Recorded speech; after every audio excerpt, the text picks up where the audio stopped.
Bonjour à vous tous. Merci d'être venus. Je vais commencer par un verset. Ça dit « Interrogez-vous, voyez si vous vivez comme des croyants. Examinez-vous. Vous reconnaissez bien que Jésus-Christ est en vous, n'est-ce pas? » Ça, c'est 2 Corinthiens 13,5 qui est dans la parole de vie. Sinon, la phrase au courant, ça dit « Mettez-vous à l'épreuve, examinez-vous vous-même si vous vivez dans la foi. » C'est un peu le travail que j'ai fait à travers ce partage. Je peux vous dire que décider d'écrire sa conversion, son salut ou la façon que le monde le nomme, là, ça a été quand même un moment éprouvant et difficile pour moi après 41 ans de vie avec Jésus. Parce qu'on relève plein de choses. Je l'ai réécrit moins 5 fois, là. Enlèvement. Il y a trop d'autres choses. Pour moi, en tout cas, je voulais vraiment m'interroger, me mettre à l'épreuve. Ça dit, Lamentation dit « Examinons-nous à fond et revenons au Seigneur. » Fait que, pour moi, la vie chrétienne, elle serait comme un peu comme une course à obstacles. Donc, parfois, on saute l'obstacle et parfois, on s'accroche, on tombe dedans, on se blesse, on arrête, la douleur nous tient là, des fois trop longtemps. Pour commencer, on dit « On ne sait ni le jour ni l'heure de notre arrivée ici-bas avant qu'il arrive. » Pour moi, ce fut le 31 octobre 1962 à 1h30 du matin. Je suis née à la maison à Saint-Bonaventure. Ma mère a dit que j'étais un accouchement facile, une belle petite fille de 12 livres. À la grande surprise du médecin. Fait que le 7e enfant de ma mère, le 5e de mon père. Je vous expliquerai ça plus tard. Fait, le matin, une voisine est venue pour me laver, mais elle a eu la frousse parce que ma bandelette sur mon ventre était imprégnée de sang.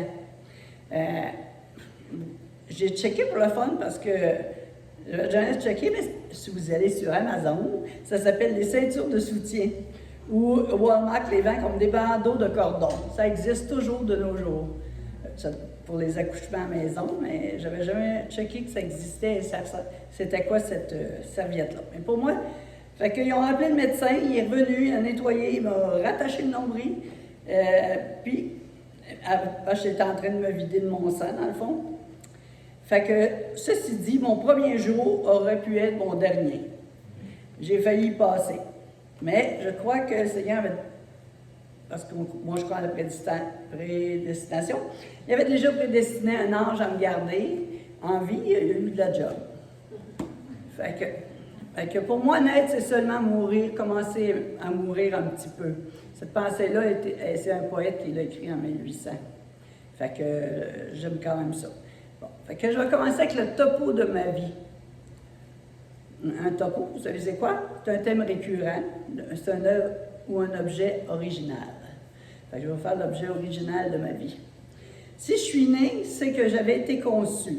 Le psaume 141,7 dit « Oui, je suis née, marquée par le péché depuis que je suis née, plongée dans le mal depuis que ma mère m'a portée en elle. » Pour ceux qui connaissent dans la Bible l'histoire de Jacob, Léa et Rachel, Jacob a travaillé pour payer Léa et Rachel. Ben moi, mon trio, c'était Thérèse, Alphonse, Euclide. Fait que ma mère fut vendue à 14 ans à Alphonse pour un bout de terrain. Alphonse voulait une servante, donc ma mère a eu des répits, mais aussi a rencontré Euclide, dont elle fut secrètement amoureuse pendant de 46 à 61, où ma conception a été faite. Le mari de ma mère, Alphonse, était un alcoolique, donc avait déjà essayé d'échanger ma mère pour de l'alcool. Le frère d'Alphonse, qui est Euclide, mon père, prenait soin déjà de notre famille et quand il descendait de Montréal pour nous voir, il est arrivé puis il n'y avait plus d'électricité à la maison. Donc il a dit « Thérèse, embarque! » Fait qu'ils ont monté en ville, payé le compte d'électricité, fait l'épicerie. Et au retour, ils ont donné à Alphonse un 41 de gin et une cruche de vin Saint-Georges. Et 9 mois plus tard, j'arrivais. Fait que voilà pourquoi je dis que je suis marquée par le péché dès ma naissance. Je suis un enfant né de l'amant de ma mère, qui était le frère de son mari. Je suis née de santé délicate, mes voies respiratoires faisaient déjà défaut très jeune. Ma mère avait l'habitude de me coucher sur une galerie, là, tout en mitoffée, mais moi je crois que c'est pour ça que je détestais en hiver. J'ai trop passé de temps à la galerie. Fait que, après ça, on me gardait à la maison, puis on me faisait faire des petits travaux, puis on m'empêchait trop de courir ou de faire de même, mais j'étais une petite fille tranquille là, quand même, parce que sinon je m'épumonnais, je toussais, et donc à cette époque, mon surnom était Consomption. Fait que c'est aussi pour cela que j'aime pas faire du sport. Hein. Courir, c'est pas bon. Fait que, mais une fois à 4 ans, j'ai esquivé la surveillance de ces adultes pour les m'éclater. J'ai monté une clôture dans le champ pour rejoindre mes frères et jouer avec eux. Et là, on avait une vache qui était pas très gentille. Elle m'a corné, j'ai fait un vol plané, puis j'ai perdu connaissance. Ce fut la 3e fois où je faillis mourir en 4 ans. Mais mon ange était là. Fait que retour à la surveillance, sois belle et bouge pas. Par la suite, on a quitté la campagne pour Montréal. On est allé vivre avec mon père. Et un déménagement en amène un autre, parce que des fois c'était 2 ou 3 par année. À 17 ans, je me suis ramassée dans un village qui s'appelle Saint-Guillaume, chez le frère de ma mère et avec ma sœur Sylvie. À cette époque-là, tout ce que je connaissais de la spiritualité, c'était le baptême, la première communion, la profession de foi. J'avais rien retenu de tout ça, mais je sais les termes. Puis, avoir des belles robes quand c'est des occasions comme ça. Bon. C'était mon côté religieux, c'était ça. Mais cette fois-là, ma profession de foi, ma mère, elle a fait venir mon parrain, que je ne connaissais pas vraiment. Il m'a emmené chez lui, et j'ai vu dans sa Bible une Bible ouverte, une belle grosse Bible, ça devait être une Bible de Jérusalem, je ne sais pas, là, mais avec une belle qualité de papier. Puis au fond de moi, je me suis dit, un jour je vais avoir ça moi aussi. Fait que je la voulais pour la beauté ou pour d'autres choses, mais il y a eu quelque chose qui m'a attiré là, et c'est tout ce que je me rappelle de ma profession de foi. Fait que je reviens à Saint-Guillaume, là où tout a vraiment commencé. Excusez-moi, j'ai plus de salive.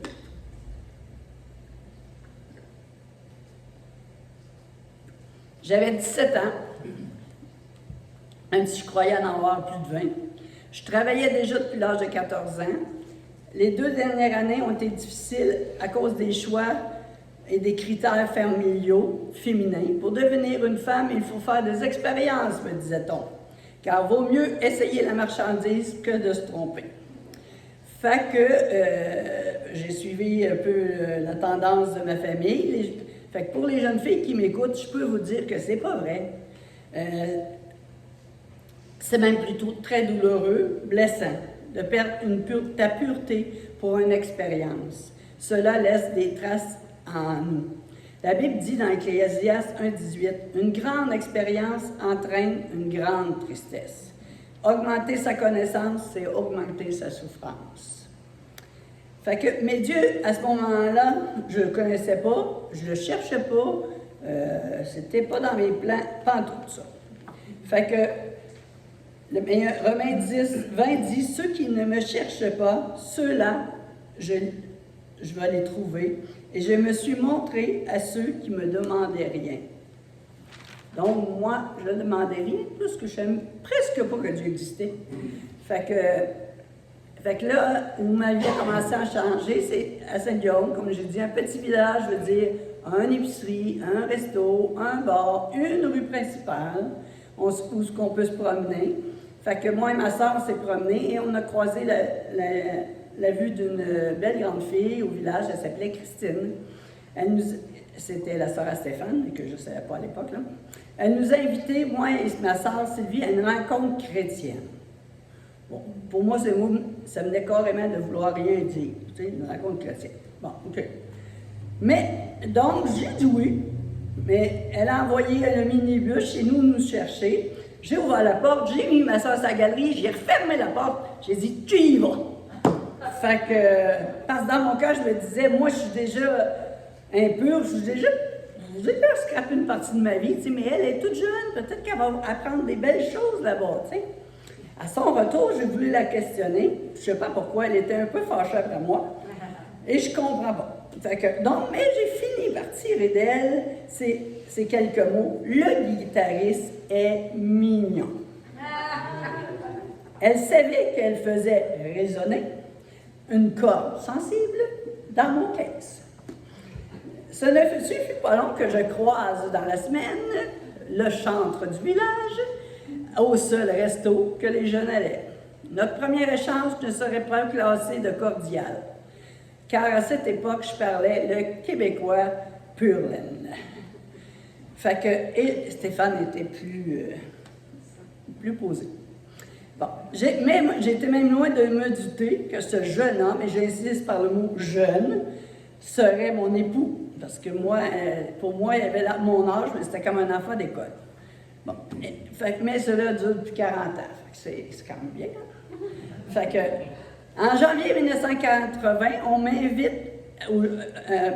m'invite aussi au gymnase. Puis là, je vais faire un joli garçon du kickboxing dans un très beau pantalon de judoka. Et ce fut donc pour moi le coup de foudre.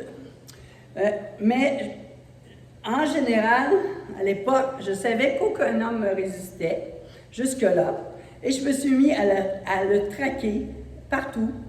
Mes attraits naturels, net, ça n'a pas suffi. Avec lui, je l'ai baptisé mon petit saint. Ce que je ne savais pas surtout, c'est que Dieu avait commencé à travailler dans mon cœur sans que je l'ai demandé. Fait que, comme il dit, ceux qui ne me cherchent pas, ils vont me trouver. Fait que j'ai compris que Stéphane était croyant. Après une belle abrassade sous les mains, là, puis, je me suis mis à aller quand même à une assemblée avec lui. Il y avait quand même un beau guitariste, il faut dire, dans cette assemblée-là. Mais les paroles, je me rappelle, si vous me demandez quelque chose, je me rappelais de rien, ça ne me touchait pas mon cœur.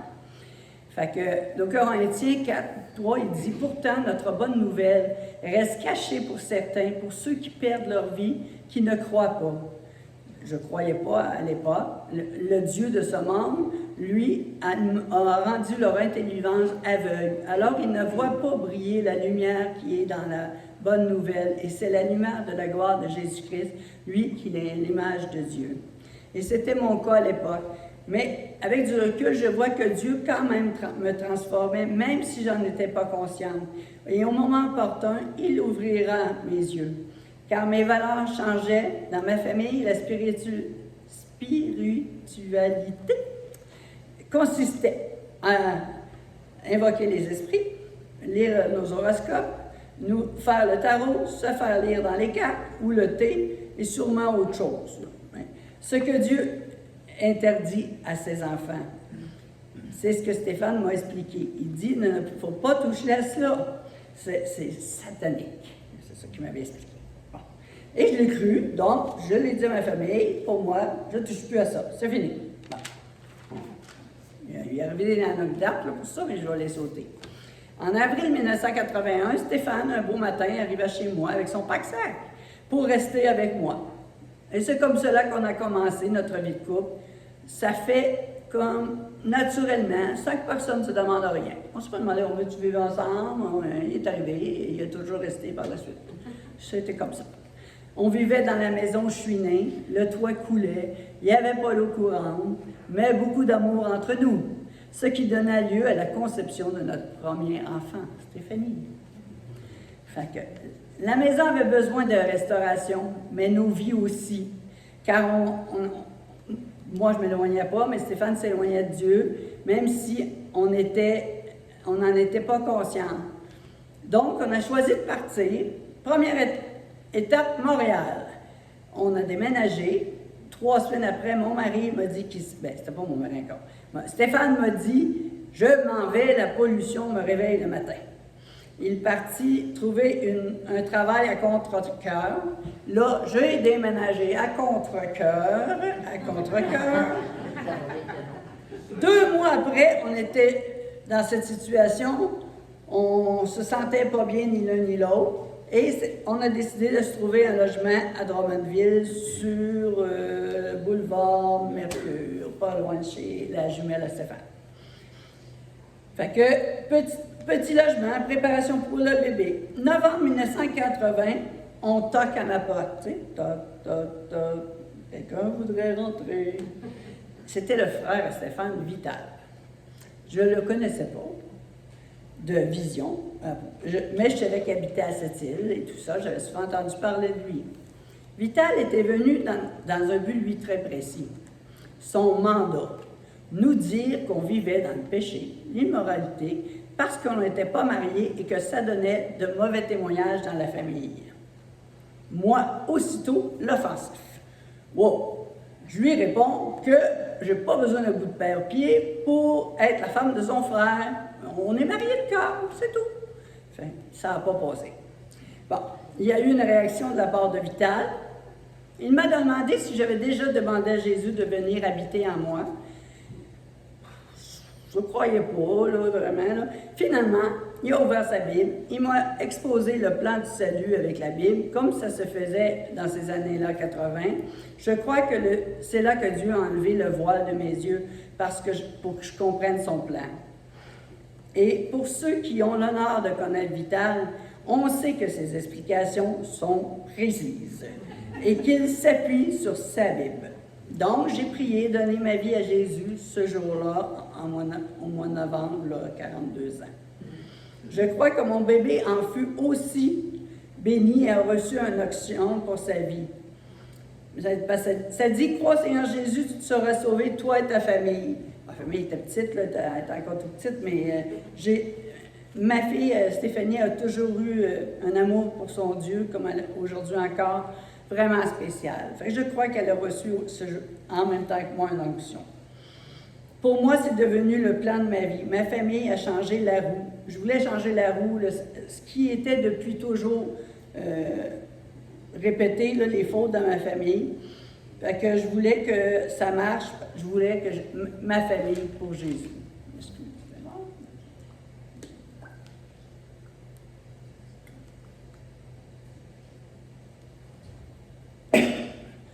Le psaume 37, 23, 24 dit « Quand la vie de quelqu'un plaît au Seigneur, le Seigneur l'aide à marcher avec assurance. S'il perd l'équilibre, il ne tombe pas, car le Seigneur le tient par la main. » Aujourd'hui, je vois que ma main, jamais il ne l'a lâchée, et qu'il m'a donné cette assurance que même si je n'avais que 19 ans, être mère pour moi était ma mission. Jamais je me suis trouvée trop jeune pour cela, et Dieu m'a donné la force d'aider mon mari et la joie d'être maman. Continue. On s'est mariés le 25 juin 83 pour signer le papier. Et on est allé au mariage le 2 juillet de cette île de Vital et Annie. Pendant le mariage, pendant que le pasteur partageait et tout ça, c'est comme si moi, là, je me remariais. Là, je comprenais ce qu'il m'avait dit la semaine avant, j'étais tremble, j'écoutais. Ça arrive souvent dans la vie, je suis pas vite, je comprends juste après. Puis là, j'étais vraiment, ça a vraiment fixé cette croyance-là du mariage dans mon cœur. Puis, je suis revenue dans le fond de mon cœur avec le verset là, qui dit « Un homme seul est facilement maîtrisé mais par un adversaire, mais à deux, il pourrait tenir tête à celui-ci. Et une corde faite de 3 fils tressés n'est pas rompue facilement. » C'est ce que j'ai retiré du mariage à Vital et Annie cette fois-là, et qui est sur notre mur et c'est un point d'ancrage pour nous. On a toujours cru que Dieu tiendrait ces 3 fils-là. Fait que, c'est ce qu'il a fait jusqu'à maintenant. Mais 1 mois pour mon mariage, Stéphane a décidé de prendre un voyage de noces tout seul. Il est parti en Alberta. Donc, je suis restée seule à la maison avec ma belle petite Stéphanie. Pas d'argent dans nos poches. À cette époque, on n'avait aussi pas de cellulaire, 2 postes de TV pour se distraire quand il rentrait. J'ai reçu un super coup de fil et une lettre pendant 1 mois de mon mari. Donc, j'avais beaucoup de temps. J'ai lu des livres qu'on recevait gratuitement par la poste, que je m'étais abonnée. Il y en a entre autres le livre qui parlait du ciel et de l'enfer. Dans cette lecture, j'ai été vraiment bouleversée par 2 versets que même et là j'ai compris que Jésus ne m'avait pas juste sauvé, il fallait aussi que je lui donne la place d'être le roi et le Seigneur de ma vie. Je vais prendre une pause, excusez. Mon mari va vous chanter un chant.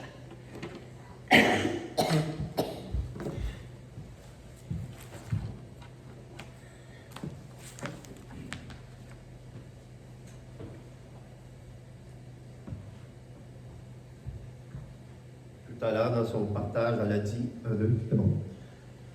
Elle a dit qu'il n'avait pas laissé la main, puis là, ce coup-ci, ben, elle a dit que le Seigneur doit être roi de sa vie. Ok, on va retourner le bouton aussi. C'est bon? Wow! C'est un peu fort.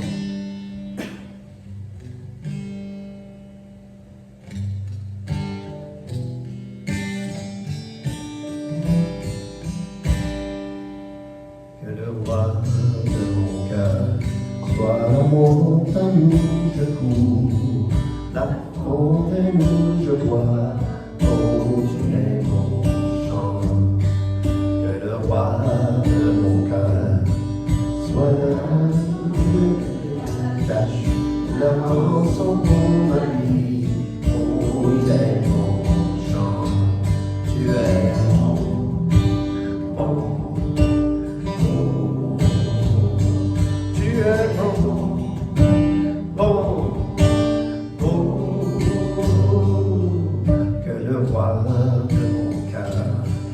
soit le vent dans mes voiles et l'encre dans mes vagues, oh il est mon chant.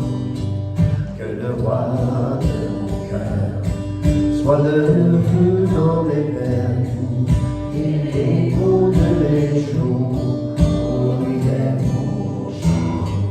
Tu es bon, bon, bon.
Un des premiers versets, c'était « Je connais tout ce que tu as fait.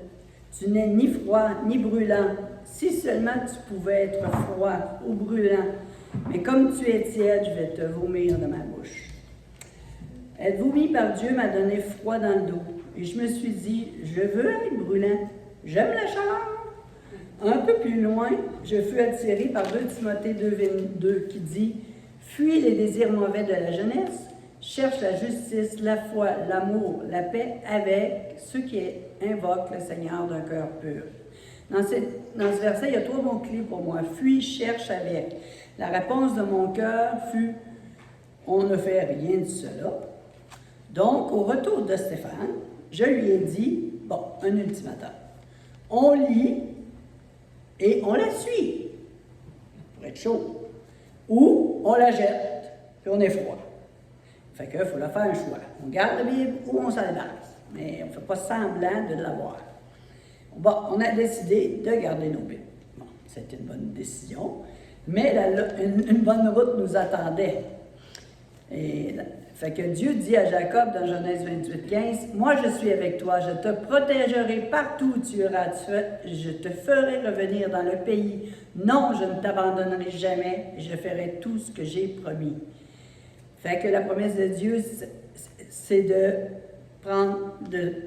garder, dans le fond, Jacob dans sa main, puis de la ramener. Puis il dit, « Je suis le Seigneur ton Dieu, la terre où tu t'es couché, je te la donnerai à toi et à tes enfants, et aux enfants de leurs enfants. » Promesse qui fut dans mon cœur, mienne pour ma famille. Attends-toi au Seigneur avec espoir, car il est bon et il peut délivrer de 1000 manières. Fait qu'on s'est mis à attendre la délivrance. Et c'est ce qu'il a entrepris pour nous. En septembre, on fut invité à une ouverture d'église à Québec par Vital et Annie. Et Vital, elle disait souvent à Stéphane, « Stéphane, joins-toi à une église.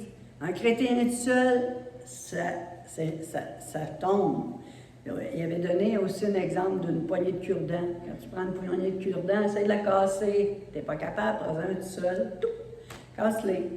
Fait que ça travaillait beaucoup dans le cœur de mon mari, parce que là, on était mariés. Fait que là on a été invité au baptême à Luc, tout de suite après, à Sorel-Tracy, le frère Stéphane. Là, on a rencontré 2 hommes de Drummondville qui nous ont invités à leur église, qui se trouvait à 3 rues de chez nous. Fait que, on n'a pas beaucoup d'excuses de ne pas y aller, on n'a pas de gaz, là. Fait que là, on est allé pour la première fois à Noël 83. C'était le spectacle d'enfants de Noël, c'était touchant. Puis on a continué à y aller par la suite. Je me suis fait baptiser en juin de l'année 84, après avoir donné naissance à notre 2e fille.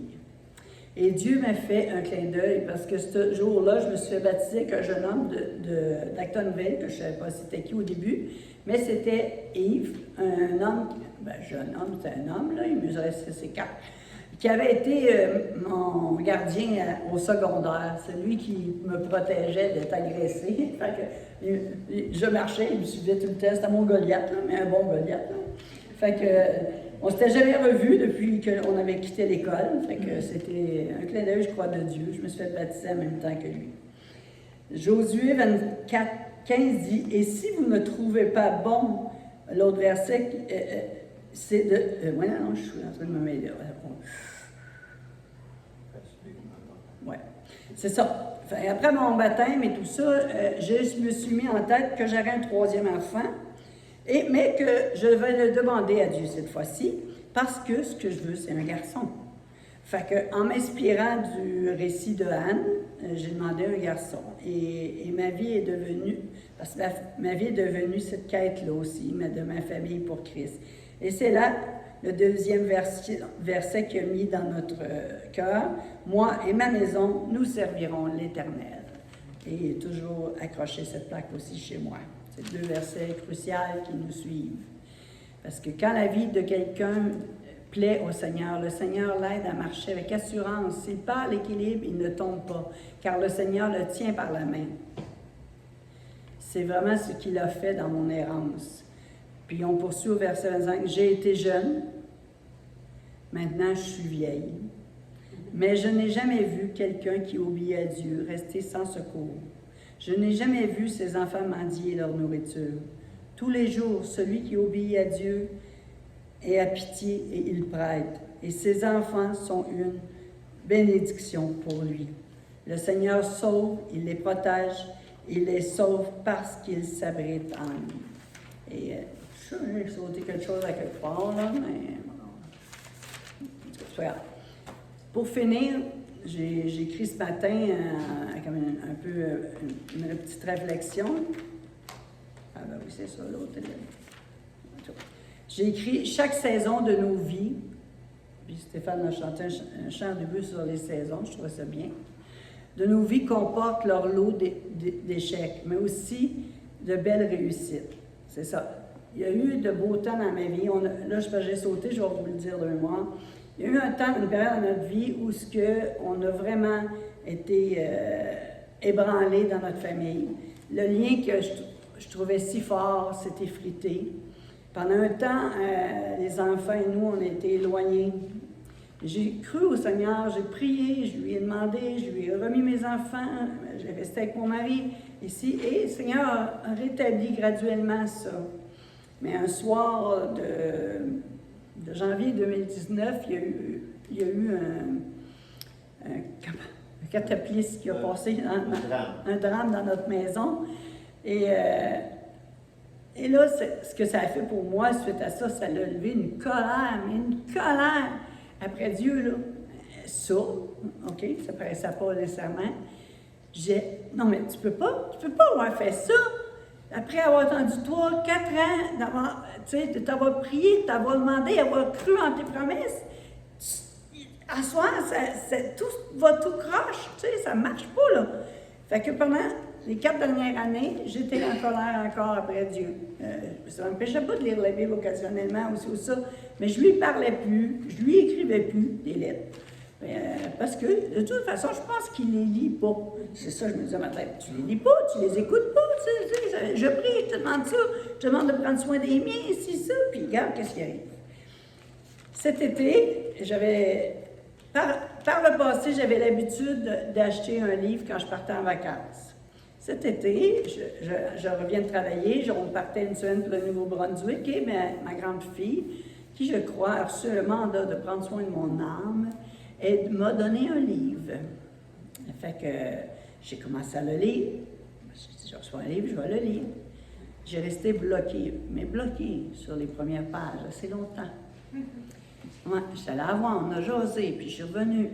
Et là, 40 ans après notre mariage, mon mari décide de repartir en Alberta, mais plus loin encore au BC, en me laissant seule à la maison.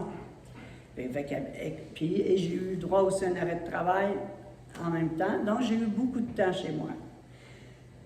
Puis là, j'ai essayé de me forcer, j'ai lu dans le livre et tout ça, puis un moment donné, comme on a dit tantôt, le Seigneur ouvre les yeux. Un moment donné, le Seigneur m'a montré cette blessure-là, cette colère-là.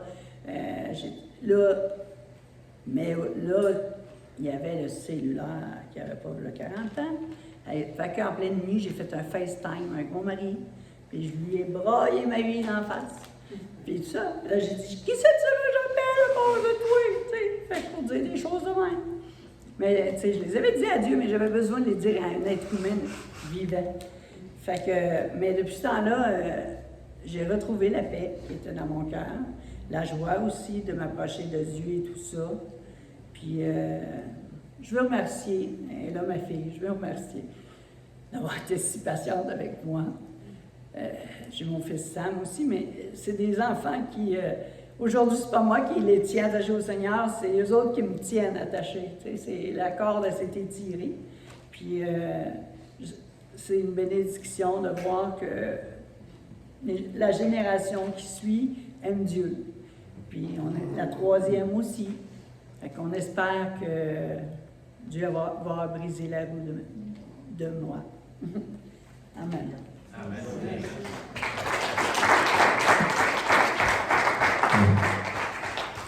Merci, Lucie.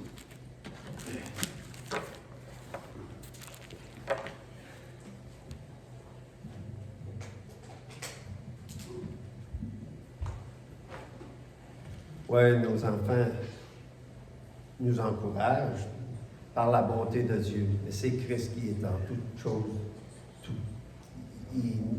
Il ne manque rien, ne laisse rien au hasard. Et ce chant exprime bien ce que ma femme vous a partagé.